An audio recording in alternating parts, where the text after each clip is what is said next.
Кревет, клупа, компјутер, различна пластика и смет. Со години е ваква сликата на речното корито на Кумановка, иако се наоѓа на само неколку метри од центарот на градот. На единственото место за рекреација на кумановци, градскиот кеј, се шири смрдеа од река која повеќе личи на депонија. Чистено е многу пати, али мост е горе од мост, пак фрља свој сошта. Колку е штетно за нас како жители овде? Многу, претерано. И чисти го град, општина, они нема неделја дана, оно пафори во згора, сметови, пластике, телевизори, органи, свашта пори. Свашта и нон-стоп то и чисти го, што се вика, општина, нема месец дана, они го напунуваат за шишија с пластике, за све.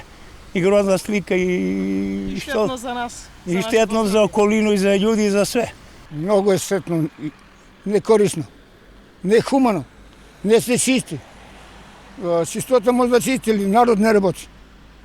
Треба да водиме ред. Општината, јавното предпријатие Чистота и зеленило, водостопанство Кумановско Липковско поле, еколошките здруженија ја чистат, но за краток период реката повторно е полна со смет.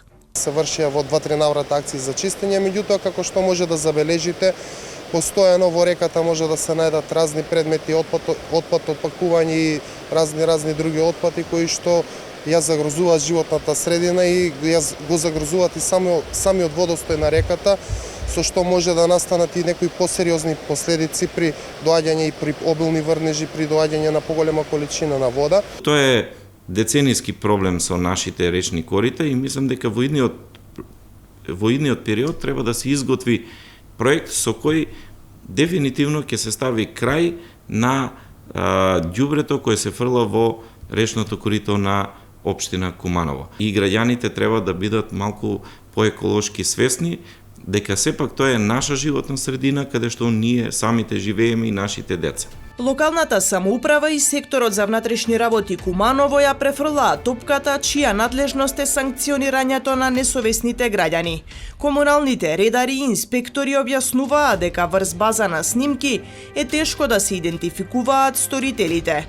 За раководителот на секторот за инспекцијски надзор при општина Куманово Бојковски, пак овој проблем е системски. Според него од 2012 година не е направено ништо за регионалниот правен план за управување со отпад. Тој објаснува дека отпадот од пакувањето пет амбалажа е во надлежност на колективни постапувачи со отпад. Општината е надлежна само да обезбеди простор за собирање, транспорт и депонирање. Ние воопшто немаме проблем со комунален отпад. Ние имаме проблем со отпад од пакување.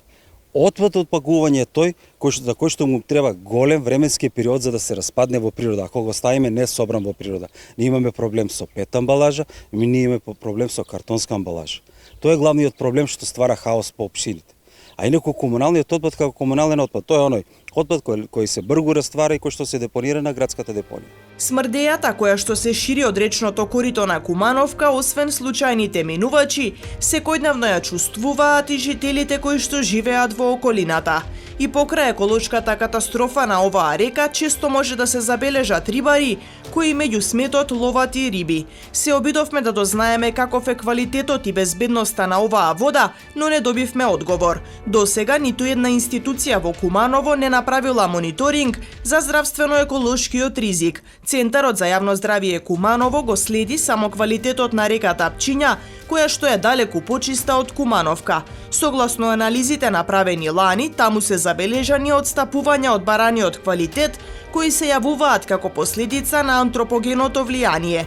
Здравствените лица препорачале да се преземат мерки за подобрување, за да не се доведе во опасност здравието на граѓаните.